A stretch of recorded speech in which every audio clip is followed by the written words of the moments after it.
We're talking with a student that makes music outside of class time and what music educators can learn from that on today's PMEA's Take Note podcast.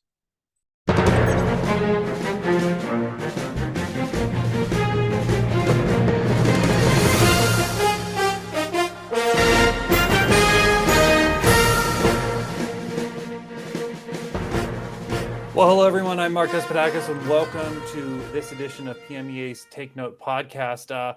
Interesting podcast for you today. We're talking with a Slippery Rock University student and kind of about his making music journey. So without further ado, we're going to bring him in. Sam McMullan joins us now. Sam, thanks for being with us.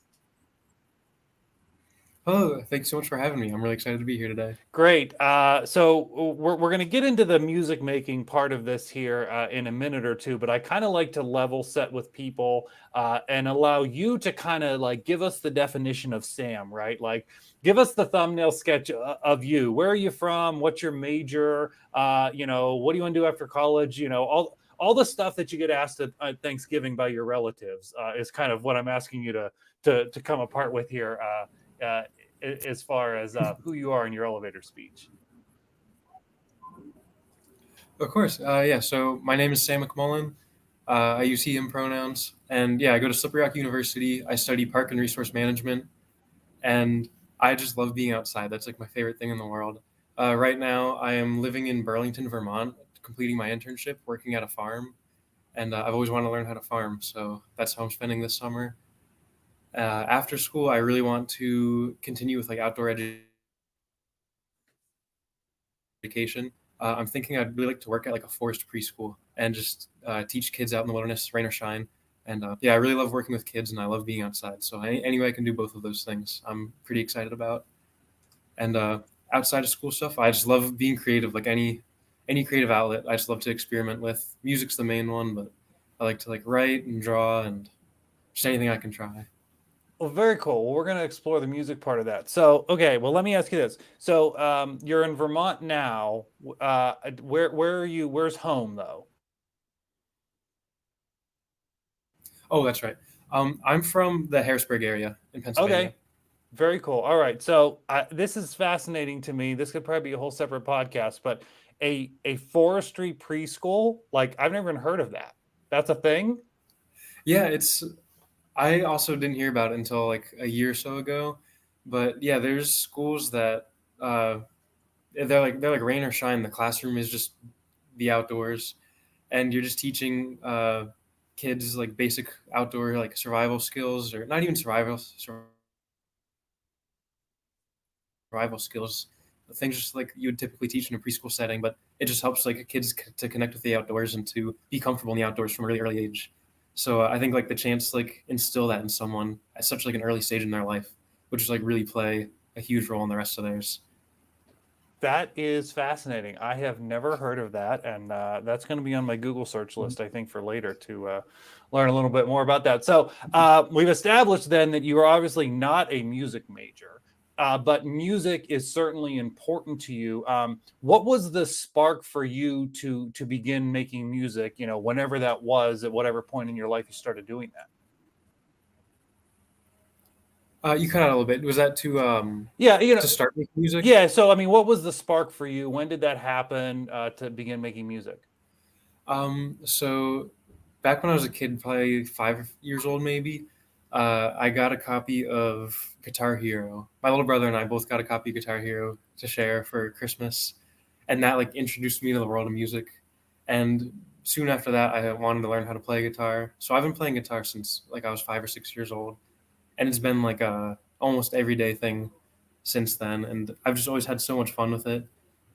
But it's always kind of like a fun thing for me. I didn't really like take it too seriously until my freshman year of high school. I got a job at a local guitar shop, and I spent all 4 years of high school working there. And I was in there almost every day, like even on days when I wasn't working, just because being in that environment, surrounded by like musicians and having access to some gear that I definitely could not afford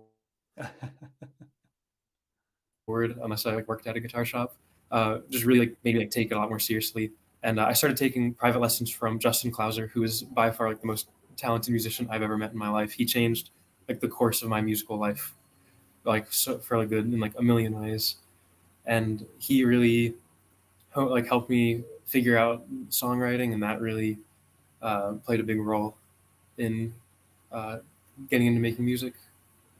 So, as part of your making music, it's not just picking up a book and playing the tunes that are in the book. Like you're doing your own stuff and writing your own stuff. So, which is very cool. So, what we want to do right now, before we kind of dive a little bit further into this conversation, is let's take a look at really a listen at a short clip of some of the music that you've created. And this song is called, the clip we're going to play is from the song "Put It All to Bed."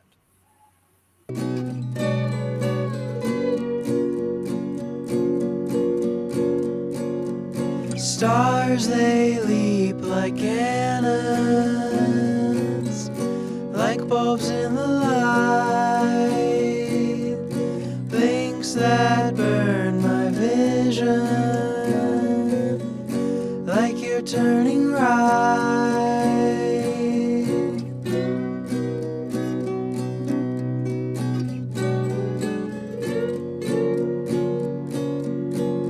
If it's all in my head,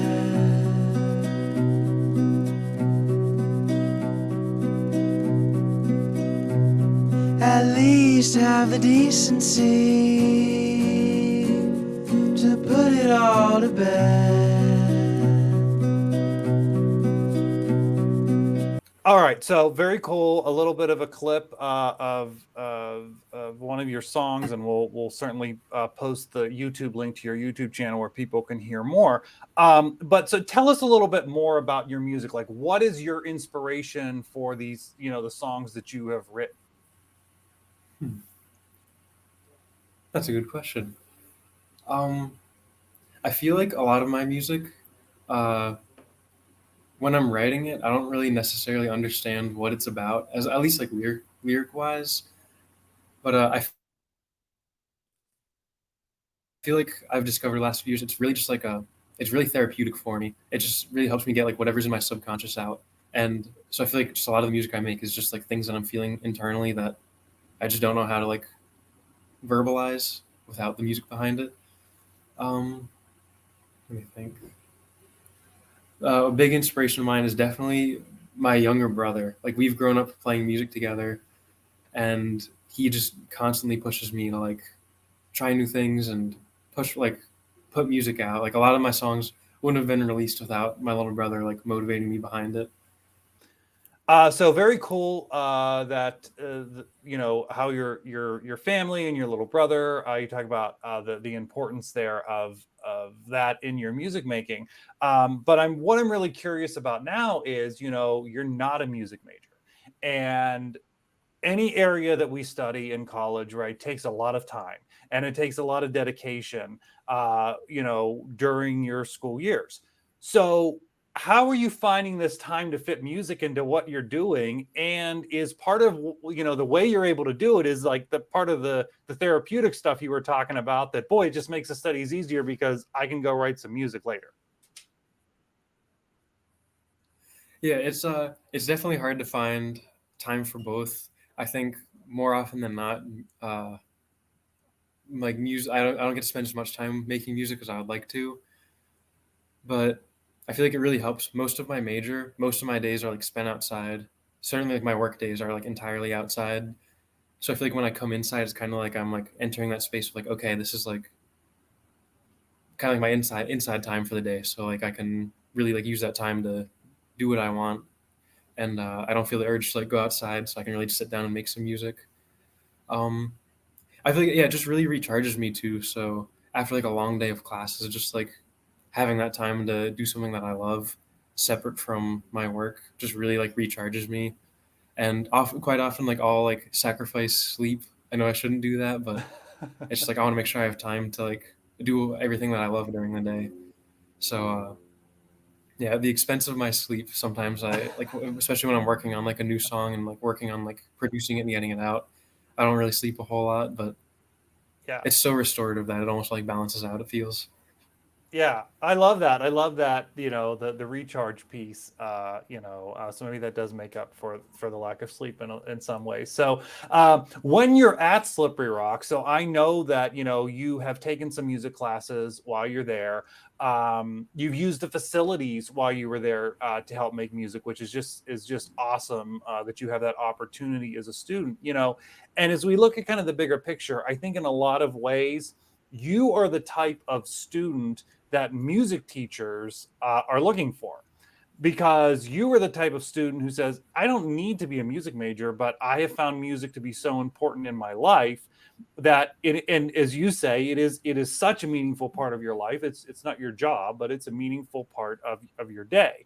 um, so as you think maybe to music teachers that you've had, to other music teachers out there, to your colleagues, students at Slippery Rock who are going to be future music teachers, what are the things that you might say to them that they should know, about someone like you, that they should be remembering, like, here's somebody who does these musical experiences outside of school and outside of like a traditional band room.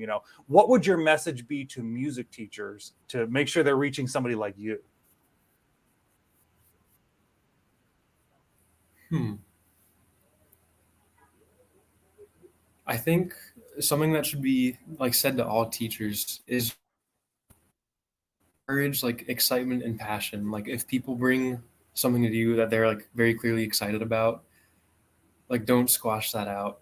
I remember when I brought my song to Dr. Malago back in 2020, I had like no idea like that it would turn into like years down the road, like getting to present to her classes still, or like getting to speak on a podcast. And just, I think I've had teachers in my life who, not they like squashed my excitement, but they just weren't super supportive of it. But I think Dr. Malago just like really gave me an opportunity to like just share my passion, which I think is incredibly important. Even though I wasn't one of, or like wasn't a music major, she still like, gave me that platform, which I think was really, really like life changing for like my making my music. I think, yeah, I think. Oh, let me think.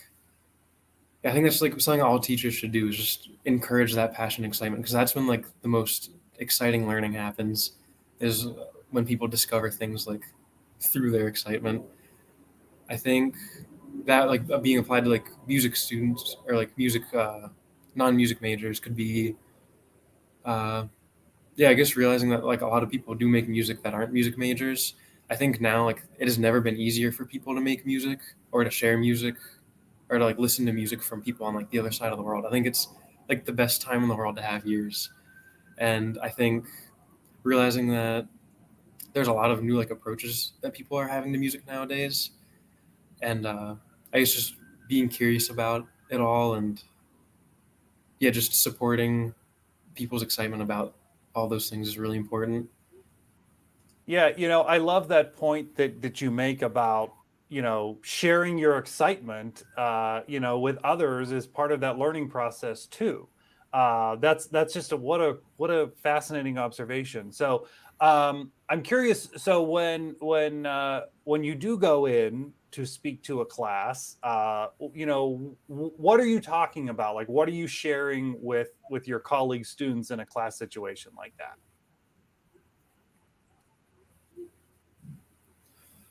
Um, the few times that I've presented, I a lot of people are really curious about like the process of how I make my music, which always like catches me off guard.